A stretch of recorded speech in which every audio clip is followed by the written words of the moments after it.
गुरुदेव जी के चरणों में सत सत प्रणाम। हाँ, आपका प्रणाम स्वीकार है, आपको भी प्रणाम। बोलिए। और गुरुदेव जी आपकी तबीयत ठीक है? बस बहुत आनंद में हूँ। आप कैसे हो? बस आपकी दया और आपकी कृपा है गुरुदेव जी। हाँ। मैं 2021 से आपका चरणों में कुछ समय पर तो हूँ। अरे वाह, और आपकी 1000 से ज्यादा वीडियो मैंने देख चुका हूँ। बाप रे, बहुत अच्छे बहुत अच्छे। हाँ, मतलब कंटिन्यू जो आती रहती है, मैं देखता रहता हूँ ऑनलाइन जितनी भी। हाँ, आपकी सूचना व्हाट्सएप पे आई थी, लेकिन मैं थोड़ा बाजार में था ना। अच्छा। इसलिए फोन कट हो जाता है। बहुत दिन से कोशिश, गुरु जी बहुत दिन से कोशिश कर रहा हूँ। मैं ऐसा लगा मैं गुरु जी ने ब्लॉक में तो नहीं कर दिया।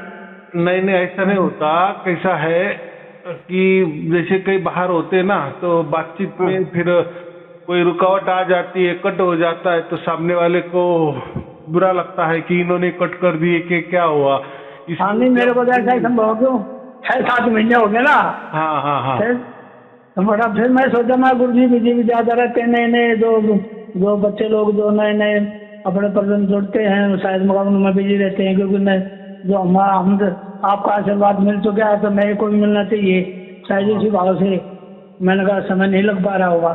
और ऐसा है कि वैसे तो आपकी कृपा है, सबको जो है ना आपका आशीर्वाद मिल गया। वीडियो सारी मैं खूब अच्छी तरह से देख रहा हूँ, खूब अच्छा। कोई मुझे जो है ना, मैं तो बलिहारी हूँ आपके चरणों में। बड़ा ज्ञान भी खूब अच्छा बढ़ रहा है, और आपका आशीर्वाद भी मिल गया सार शब्द का। तो 2021 में दे दिया था आपने। अब आपका बेटा भी, मैंने आपके बेटे को भी आपके चरणों में अर्पित कर दिया है। अरे वाह, बहुत अच्छे बहुत अच्छे। हाँ, तो मैंने कि उसको दे दिया था आपका सार शब्द का, और वो आपसे कांटेक्ट में भी हो गए हैं, आपकी वीडियो देख रहे हैं। मैंने कह दिया ये वीडियो लगातार देखो, उसके 500-600 वीडियो देख करके तब बात करना गुरु जी से। हाँ, तो ऐसा होता है ना कि मैं ऐसा समझो कि हर रोज बाहर ही रहता हूँ। इसी वास्ते लोग बुलाते हैं ना घर में, तो फिर जाना पड़ता है सत्संग के लिए, तो फिर बाहर रहता हूँ। अभी ऐसा है कि जिसको टाइम दिए तो उसका टाइम पूरा ही करना चाहिए ना, नहीं तो फिर एक को दिए दूसरे को दिए तो फिर वो गड़बड़ हो जाती। जिसको भी मैं बात करता हूँ ना, फिर शांत तरीके से बात करता हूँ, ताकि उनके कोई सवाल होते हैं उनके ऊपर मैं अच्छी तरह से शांत चित्त से जवाब दूँ। और कोई अगर उनको कहना हो, कोई ज्ञान आता है, तो वो ज्ञान भी उनको फिर देने में मुझे आसानी होती है, और आपको सुनने में भी आसानी हो जाती है। बिल्कुल ये होता है, इसलिए थोड़ा नंबर लगने में टाइम लगता है। और बहुत सारे लोग मैं समझ गया, मैं बात चाहूँ, मैं समझ रहा इस बात को। क्योंकि आपका पूरे वर्ल्ड में, पूरे संसार के प्राणियों का आपने भला करना है, और सभी आपके प्रति जो है ना जुड़े हुए हैं, जब चाहते हैं भाई हमें भी, हमारा भी कल्याण हो जाए। ये सब लोग, और मैं भी बहुत ज्यादा, जितने भी मेरे अब उसमें फॉलोअर हैं, सब आपका जो है ना ये सार शब्द का मैंने वीडियो वगैरह सारी सेंड करता रहता हूँ। हाँ, बहुत अच्छी बात है। ये एक प्रकार की एक सेवा है। हाँ, बस आपने आदेश दिया था भी सेवा करो। हाँ, नहीं, ये ऐसे आप दूसरों को वीडियो देते हो तो ये क्या हो गई, एक परमात्मा की सेवा हो गई ना। और ये जो सेवा है ना, ये इसको निष्काम सेवा बोलते हैं, निस्वार्थ सेवा के बोलते हैं। देखो, आपको मोक्ष मिला है, या आपको परमात्मा मिल गया है, या आपको सार शब्द मिला है, उसको हम राम नाम भी कहते, वो आपको मिला है। लेकिन आपकी इच्छा है कि जैसा मुझे मिला दूसरों को भी मिला, तो ये क्या हो गया, ये निष्काम कर्म हो गया, ये निस्वार्थ कर्म हो गया, ये आपका निष्काम भाव हो गया। इसी को ही हम मोक्ष का वाला मार्ग कहते हैं, या मोक्ष के लिए काम करना हम कहते हैं, बराबर। और बाकी जो होते हैं वो संसार के लिए काम करते हैं। और बात ऐसी है कि हमारा तो कोई गुरु गद्दी नहीं है, तो हमारा की गुरु है वो परमात्मा है, और हम परमात्मा को जोड़ते हैं, बराबर। ना कि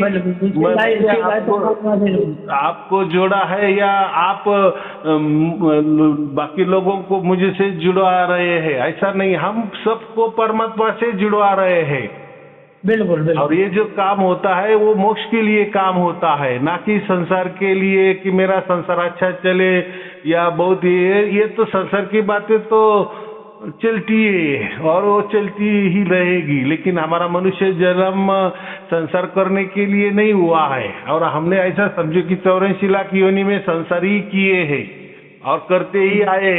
और अगर हमें इसी मनुष्य जन्म में मोक्ष नहीं मिला तो वापिस हमें वो संसार में तो जाना ही है, उसके लिए तो कोई रुकावट नहीं, वो तो दरवाजे तो खुले ही है। लेकिन मोक्ष का दरवाजा हमारे लिए हमेशा के लिए बंद रहता है। अगर अगर अगर वो खुल गया, लेकिन वो खोलना किसके हाथ में है? वो तो परमात्मा के हाथ में है ना। देखो हम जिसके दूसरों के घर में जाते हैं, मेहमान बन के जाते हैं, अगर वो मेहमान ने दरवाजा ही बंद करके रखा तो हम अंदर कैसे जाएंगे? अगर मेहमान ने हमारा स्वागत किए, स्वागत करना तो उसके हाथ में है ना। उसका मकान है, उसका मकान है, उसकी मर्जी है, हमें आने देना है या नहीं आके या हकाल देना है, ये तो उसका ये है ना, क्योंकि वो मालिक है ना। वैसा ये परमात्मा के हाथ में मोक्ष है। ये मोक्ष की जहांगीरी किसी के बस में नहीं है, किसी के हाथों में परमात्मा ने नहीं दी है कि चलो किसी पंथ को जवाब दे ही दे या किसी धर्म को जवाबदारी दे दे या किसी गुरु को जवाबदारी दे दे। ये बात वो क्यों जवाबदारी देगा? बराबर। और माने अगर परमात्मा है, वो स्वयंभू है और खुद का मालिक है, खुद के मर्जी का मालिक है, स्वयंभू है, सनातन है, सत्य है, सर्व सामर्थ्यशाली है, सर्व शक्तिशाली है, सर्वव्यापी है, सर्वज्ञानी है, तो क्या करना है क्या नहीं करना है तो वो तो फिर उसका मालिक होगा कि नहीं?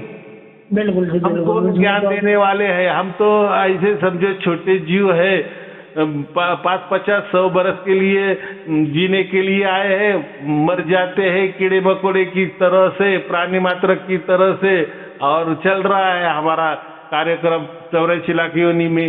तो उसमें तो परमात्मा कोई रुकावट नहीं करता ना, बराबर। वो तो प्राकृतिक मामला है। माने 84 लाख योनि वाले जो भी मामले है वो तो प्राकृतिक है, और प्रकृति तो उल्टी रोक टोक नहीं लगाती।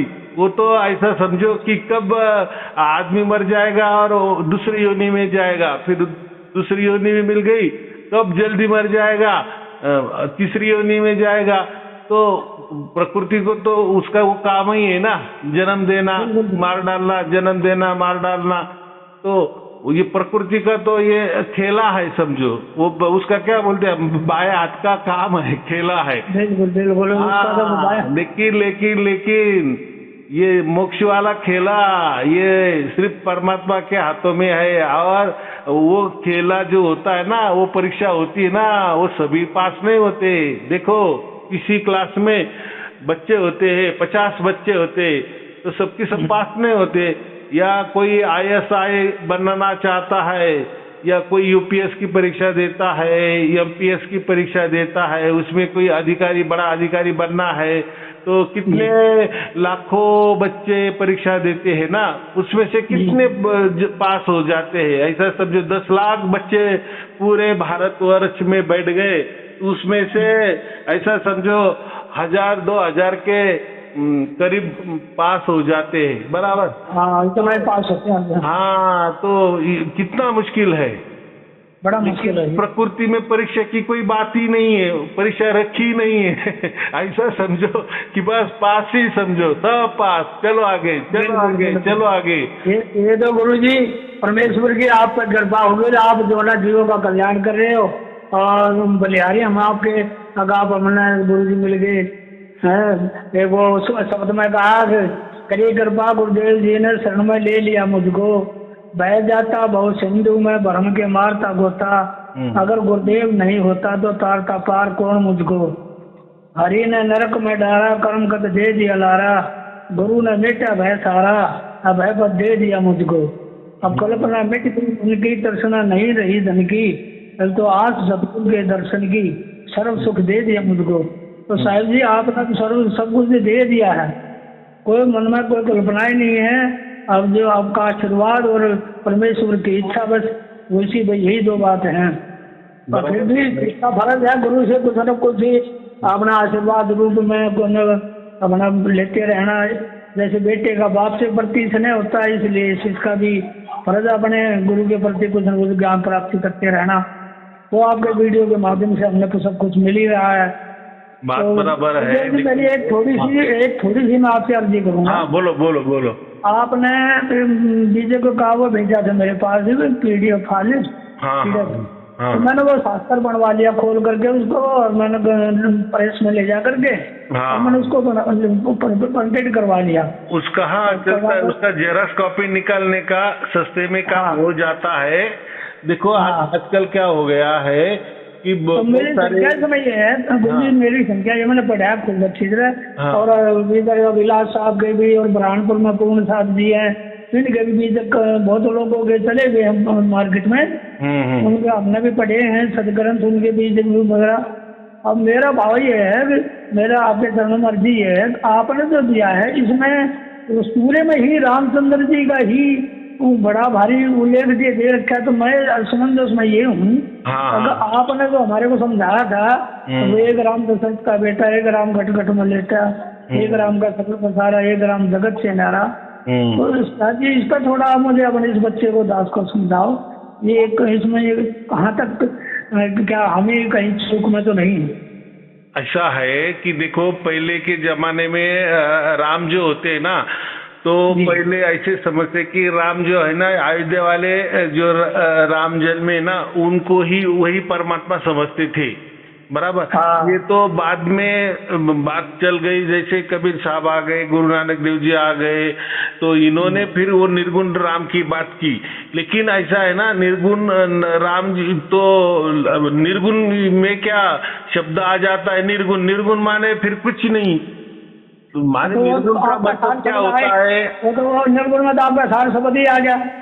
हाँ, तो निर्गुण का लोग अर्थ ऐसा निकलते हैं कि बस जीरो, कुछ नहीं दिखाने वाला। निर्गुण का अर्थ है भी वो, और उसमें कोई गुण नहीं है, उसमें कोई गुण नहीं होता है, उसको हम निर्गुण कहते हैं। या इसका दूसरा और एक अर्थ होता है कि उसका कोई आकार नहीं होता है, उसको भी निर्गुण कहा जाता है। लेकिन परमात्मा जो होता है, ठीक है, वो तो निर्गुण उसको क्यों कहते हैं कि ये जो गुण जो होते हैं ना, बहुत सारे गुण होते हैं, सत्व रज तम गुण, ये तीनों गुण है, बाकी भी बहुत सारे गुण है। लेकिन परमात्मा तो ऐसा एकदम निर्गुण तो नहीं है। लेकिन यहाँ जो कबीर साहब ने, गुरु नानक देव जी ने राम की बात की, वो उन्होंने उसमें ये कहा है कि वो परमात्मा जो है, जो राम है, वो निर्गुण निराकार और सगुण साकार के परे पार। माने ऐसा है कि उन्होंने सगुण भी नकारे दिए और निर्गुण भी नकार दिए, तो फिर बचता क्या है? उसका दो ही एक अर्थ निकल जाता है। उन्होंने तो निर्गुण भी के परे कहा है, माने क्या समझना, और सगुण के भी परे माने क्या समझना, फिर दोनों के परे माने एक ऐसा तीसरी बात जो होती है कि ऐसा लगता है कि वो सगुण भी है और निर्गुण भी है, ऐसा उसका एक मतलब होता है। अभी जैसे अभी आपको सार शब्द की प्राप्ति हो गई, तो सार शब्द ये अभी क्या हो गया, वो है इसीलिए आपको प्राप्त हो गया ना। लेकिन उसका मालिक तो परमात्मा है, वो तो उसके द्वारा आपको प्राप्त हुआ, बराबर। लेकिन जब प्राप्त नहीं था तो आपके लिए परमात्मा निर्गुण ही था ना, माने कोई जीतने वाला नहीं है, या होगा या नहीं होगा वो जाने दो, वो तो धर्म ग्रंथ में लिखा है। लेकिन आपको तो उसकी कोई अनुभूति नहीं है, तो आप क्यों मानेंगे कि कोई परमात्मा होता है? अगर होता है तो मेरे साथ कुछ तो होना चाहिए। लेकिन अभी आपके साथ अभी वो घट गया, माने जो होना था वो हो गया। परमात्मा की पहचान परमात्मा ने खुद ब खुद उसके द्वारा, उसके मर्जी से, उसने उसके हक से, उसके मालिकाने हक से आपको दे दी, बराबर।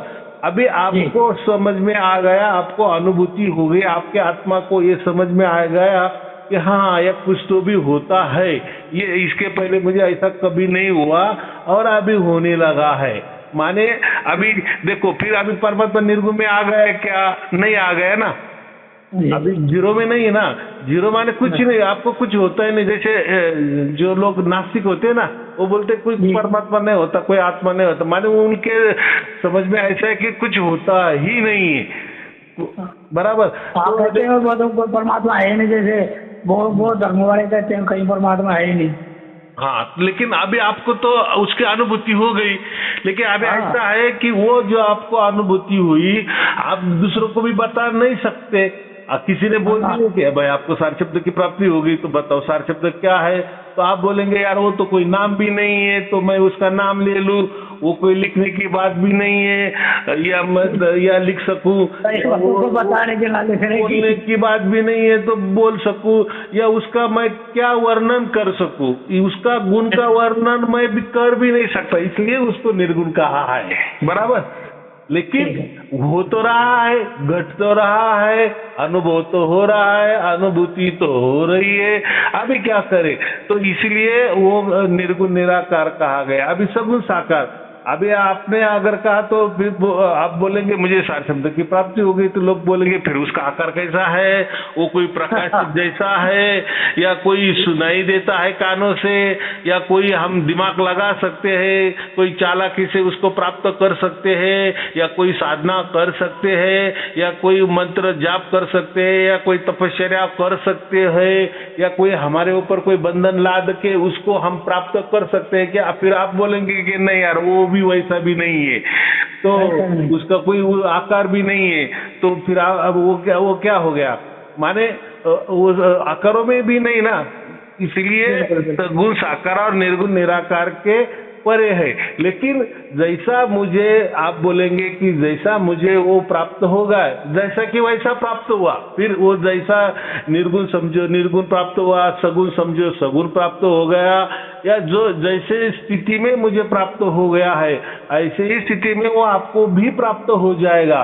लेकिन वो कोई वस्तु नहीं है, वो दिखाने वाली कोई वस्तु नहीं है, वो समझा देने वाली कोई वस्तु नहीं है, या उसका कोई वर्णन कर देने वाली वस्तु नहीं है, तो आपको भी वो प्राप्त हो जाएगा। जब आपको भी प्राप्त हो जाएगा तो फिर आप भी जैसा मैं अभी बोल रहा वैसा आप भी बोलेंगे, आप ऐसे दूसरों को कहेंगे ना, वो अनुभूति वाला विषय है। तो इसीलिए परमात्मा को हम निर्गुण भी नहीं कह सकते और सगुण भी नहीं कह सकते। बराबर। क्योंकि अभी जैसे सगुण समझ लिए, तो सगुण में 3 गुण मुख्य है, सत्व गुण, रजोगुण और तमोगुण। सत्व का काम होता है जन्म देना, रजोगुण का पालन करना, और जो हम क्या कहते हैं तमोगुण का नाश कर देना, माने निर्मिति, और कई दिन तक या कई करोड़ों साल रहना, और उसके बाद में उसका विनाश हो जा रहा, माने जन्म मृत्यु, माने निर्मिति होना, उसका क्षय होना। ये 3 गुण मुख्य है प्रकृति में, ये 3 गुण मुख्य है। लेकिन परमात्मा तो प्रकृति बनाता है, प्रकृति चलाता है, ब्रह्मांड भी बनाता है, लेकिन बिगड़ता भी है। ब्रह्मांड को तो उसने निर्माण भी करता है ब्रह्मांड की, और कुछ देर के लिए तो रहता भी है, कई करोड़ों साल। अब जो साल वो रहता है, बाद में वो जो ब्रह्मांड है उसका विनाश भी कर देता है। अभी फिर क्या समझने फिर, लेकिन यहाँ ये समझना है कि परमात्मा का विनाश नहीं होता, ब्रह्मांड की निर्मिति होती है, लेकिन परमात्मा की निर्मिति नहीं होती। परमात्मा ये सब करवाता है। क्या होता है? परमात्मा ये सब करवाता है। जैसे कोई गाड़ी का ड्राइवर है, बराबर, वो घर से निकलता है, गाड़ी में बैठता है, गाड़ी चालू करता है, और यहाँ वहाँ घूमता है, वापिस वो घर में गाड़ी लगाता है और गाड़ी में से उतर जाता है। अभी यहाँ क्या हो गया, वो जो गाड़ी है उसको आप ब्रह्मांड समझो, बराबर। तो गाड़ी तो थी ना, तो पहली गाड़ी बंद थी, बराबर, लेकिन वो ड्राइवर आया, उसने गाड़ी चालू कर दी है, बराबर, माने गाड़ी अभी चालू हो गई, पहले बंद थी अभी चालू हो गई, फिर यहाँ वहाँ घूमी और वापिस वो घर में आ गया और वापिस बंद कर दी और वो गाड़ी से निकल गया। तो इसमें गाड़ी का क्या हुआ और ड्राइवर का क्या हुआ? ऐसा थोड़ी हुआ कि गाड़ी में ड्राइवर बैठ गया और गाड़ी बंद हो गई और ड्राइवर भी बंद हो गया हमेशा के लिए, ऐसा नहीं हुआ ना। नहीं नहीं नहीं। हाँ, गाड़ी चालू बंद हो गई, बराबर। लेकिन उसमें वाला ड्राइवर जो है वो वैसा की वैसा है। वैसा ये ब्रह्मांड की निर्मित होती है, उसका ढय भी होता है, लेकिन परमात्मा वैसा की वैसा ही होता है। तो अभी देखो परमात्मा का क्या समझेंगे, वो निर्गुण निराकार समझेंगे कि या सगुण साकार समझेंगे। तो अगर जब गाड़ी में वो बैठता है तो हम समझ सकते हैं कि अभी उसको 3 गुण लग गए। किसको लग गए? परमात्मा को लग गए। लेकिन क्यों लग गए? गाड़ी के वास्ते लग गए ना। हाँ, गाड़ी बंद थी, उसने चालू किया और कुछ देर के लिए घुमाया, गाड़ी वापस लगा दी और गाड़ी बंद कर दी।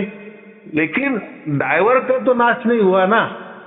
नहीं हुआ। या ड्राइवर ने तो वो गाड़ी की निर्मित तो नहीं किया। तो माने ऐसा समझो कि जब वो ब्रह्मांड चलाता है तो परमात्मा हमें ऐसा समझता है कि परमात्मा का भी निर्माण हो गया।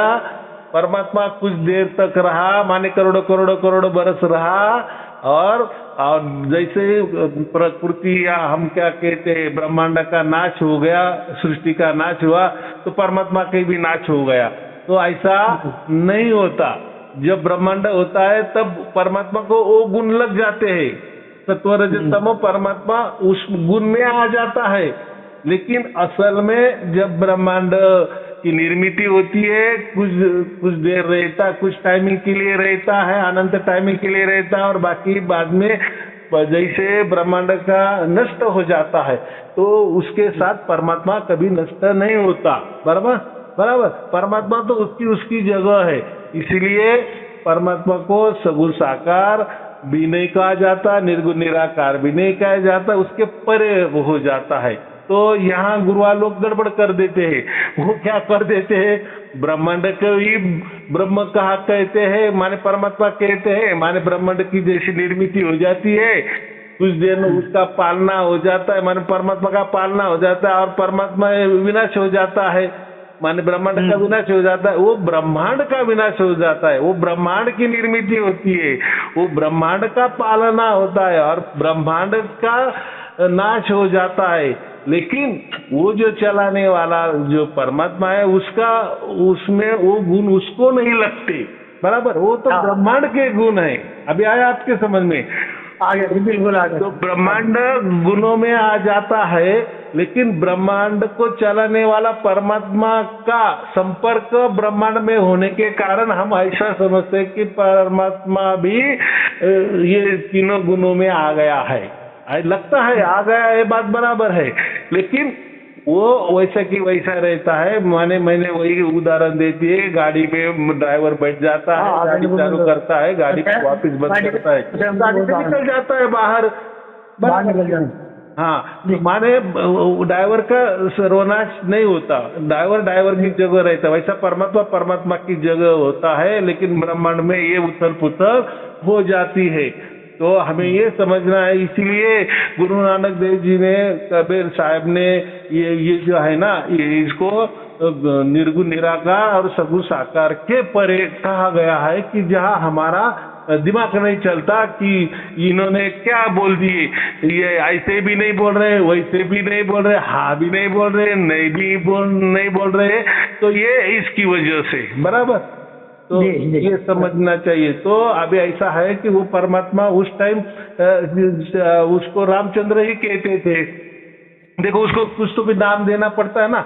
बाद में जैसे गुरु नानक देव जी ने उनको सतनाम नाम दे दिए, कबीर साहब ने उसको सार शब्द नाम दिए, या गुरु नानक देव जी भी उसको सार शब्द दिए। जाने दो, वो कुछ भी नाम बोलो, उसको वाहे गुरु समझो, गुरु की वाणी समझो, राम नाम समझो, सार शब्द समझो, सतनाम समझो, उसको सार शब्द समझो, सार नाम समझो। नाम तो निशब्द उसको भी बोल सकते हैं, क्या है उसमें।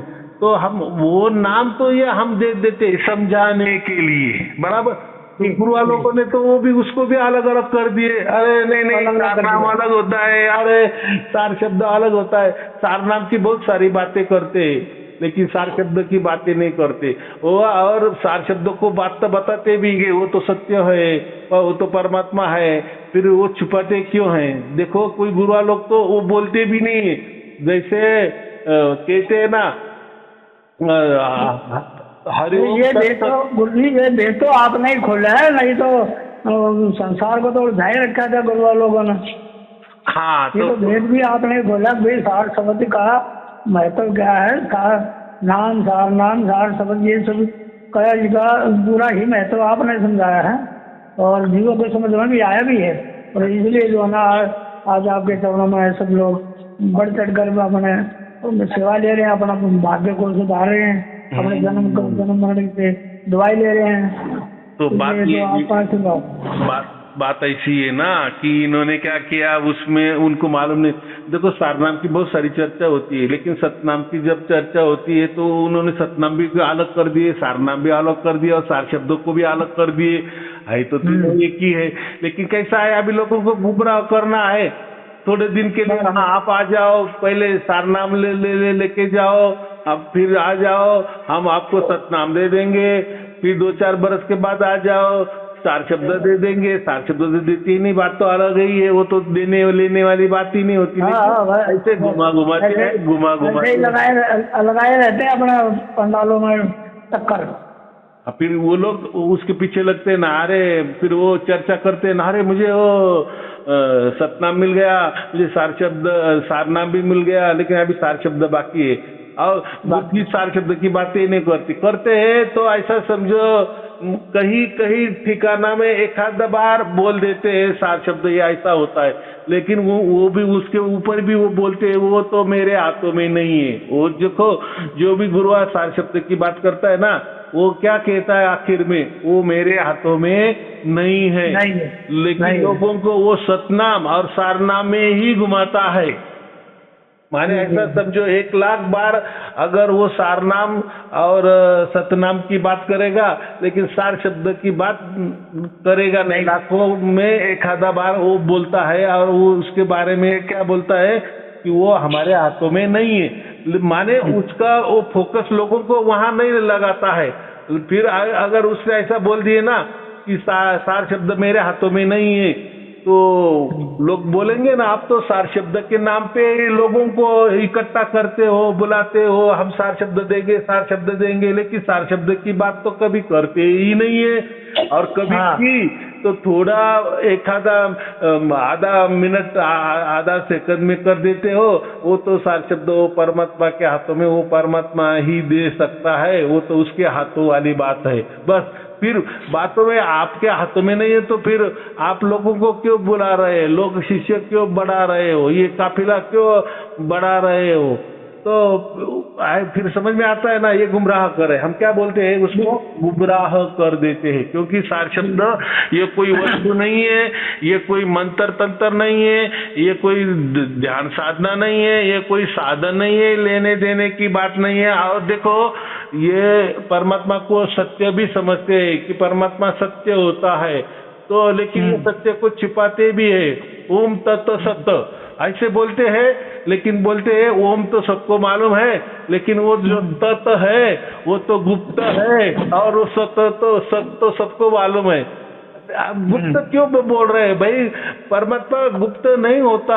वो अगर वो सत्य है तो सत्य प्रकट होना चाहिए। सत्य सबके लिए होता है। सत्य माने ही परमात्मा, सत्य माने ही सनातन, और सत्य माने ही स्वयंभू। तो आप बोलने में बोलते हैं कि ओम तो आपको सबको मालूम है, और वो जो तत्व है वो तो मैं यहाँ नाम नहीं लूंगा, वो तो गुप्त बात है, और गुप्त सारा और सत्य है तो सतनाम तो आपको मालूम है। लेकिन वो जो बीच वाला है, देखो वो क्या बोलते हैं कि उनका सार शब्द क्या है मैं बताता हूँ, लेकिन वो कोई सार शब्द नहीं है। लेकिन लोगों को वो ऐसे बताते हैं कि जैसे श्वास लिए ओम बराबर, फिर श्वास रुकवाना, जैसे बीच में रुक जाता है थोड़े सेकंड के लिए, तो उसमें सत कबीर ऐसा मन में मन बोल देना कि सत कबीर अक्षर ज्ञान में वो जाना है। हाँ, वो परावाणी से वो सत कबीर से हो रहा है। और जैसा श्वास छोड़ दिए तो वो हो गया सोहम। तो ओम की बात करेंगे, सोहम की बात करेंगे, लेकिन वो बीच वाला बोलते हैं ना तत्, मैं नहीं नाम लूंगा, वो तो गुप्त है। गुप्त क्या है? गुप्त माने ये सत कबीर, ये गुप्त है। हाँ। लेकिन गुप्त उसका और एक वो अर्थ बोलते हैं कि जैसे श्वास लिए ओम, और जैसा वो श्वास बीच में जाता है, वो श्वास रुक जाता है बाहर आने के लिए, तो वो जो दरमियान, वो जो उस दरमियान में जो श्वास रुक जाता है, वो कुंभक हो जाता है, तो कुंभक में सत कबीर, ये उनका सार शब्द है। बराबर। और जैसे वो वापिस बाहर श्वास छोड़ देते तो सोहम, तो मैं ओम सत कबीर सोहम माने ओम सोहम सत कबीर, तो ये जो उनका सार शब्द है। लेकिन ये तो बोलने में है, कहने में है, ज्ञान है, बोलने में भी आता है, लिखने में भी आता है, हम बोल भी सकते हैं, उसका वर्णन भी कर सकते हैं, उसकी साधना भी कर सकते हैं, साधना बता भी सकते हैं। मैंने अभी बता दी आपको। हाँ, तो अब क्या हो गया, मेरा खंड खंड हो जाएगा, परमात्मा मुझे मेरा गर्दन का कटा देगा। मेरा नाम बता दिए, तेरा नाम खंड हो गया, नाम खंड हो जाएगा। अरे भाई, परमात्मा दयालु है, परमात्मा किसी से कुछ नहीं छुपाता, उल्टा परमात्मा लोगों को ये करता है कि आओ, आप मनुष्य देह धारण किए हैं, आपका सर्वोच्च अधिकार मोक्ष पाना है। बराबर। तो आओ, मैंने आपके ये क्या बोला है कि मैंने सब दरवाजे खुले कर दिए आपके लिए, लेकिन आप उसके काबिल हो, आप उसके काबिल हो। माने क्या है, जैसा कोई सेठ जी का लड़का होता है, सुपुत्र होता है, तो जो उसका सुपुत्र होता है, तो सेठ जी का जितना भी धन है, इस्टेट है, प्रॉपर्टी है, उसका मालिक तो लड़का ही बनता है कि नहीं? जी जी जी। लेकिन सेठ जी का इतना ही कहना होता है कि बेटा तू अच्छी तरह से लिख, पढ़, पढ़ाई अच्छी तरह से कर, अच्छी तरह से खूब ज्ञान ले, दुनिया समझ ले, फिर मैं तुझे मेरा कारोबार तेरे हाथों में थोड़ा सा देऊंगा। बराबर। तू मेरा ये जो इतना बड़ा कारोबार संभालने के लायक बन। बराबर। ऐसा तो कोई सेठ नहीं बोलेगा ना, अरे तुझे क्या लिखा पढ़ाई की जरूरत है, मैंने तो इतना कमाया, 70 पीढ़ी चल सकेंगी, इतना मैंने धन कमाया है, तुझे सीखने की, पढ़ने की, स्कूल में जाने की कोई आवश्यकता नहीं। ऐसा कोई कहेगा कि सेठ? नहीं, ऐसा नहीं। वो तो उसको योग्य बनाने की बात होगी। तो हाँ, माने तू काबिल बन। तो ऐसा ही परमात्मा हमें यही करता है कि तुम काबिल हो। मोक्ष क्या है ये तुम्हें समझ में आना चाहिए, ये 84 लाख योनि क्या होती है समझ में आना चाहिए, आत्मा क्या होती है समझ में आना चाहिए, परमात्मा क्या होता है समझ में आना चाहिए, प्रकृति क्या होती है समझ में आना चाहिए, ये गुरुवालोक क्या होता है ये समझ में आना चाहिए, विदेही गुरु किसको कहते हैं वो समझ में आना चाहिए, देही गुरु क्या होता है, शिक्षा देने वाले गुरु क्या होते हैं, पढ़ाई देने वाले गुरु क्या होता है, ये सब तुझे पूरा ज्ञान आ जाने के बाद और तेरी तुझे समझ में आ जाने के बाद मुझे सब समझ जाता है कि हाँ अभी तू काबिल हो गया है, मोक्ष के काबिल हो गया है, तभी वो हमारे अंदर प्रकट हो जाता है, हमें झलकियाँ देता है, उसको हम सार शब्द कहते हैं। लेकिन उसका मालिक वो है, वो उसकी तरफ से सब कुछ होता है, ना कि कोई हरबास के गुरु की तरफ से होता है। बराबर। कितनी सहज बात है, उसमें क्या छिपाना है। कौन परमात्मा बोलता है कि मेरा नाम किसी को मत बताओ, अरे वो तो नामों का बात ही नहीं है, तो परमात्मा क्यों बोलेगा? नहीं, परमात्मा ने दुआई दी है, धर्मराज तो है लाख दुआई, सारे शब्द बाहर ना जाई, अगर जो जानना चाहिए उसे दे मिलाई, उसको दे दे। अरे क्या अरे भाई वो डाल दे सकते हैं ना, दे सकते हैं ना, बताया जा सकता है।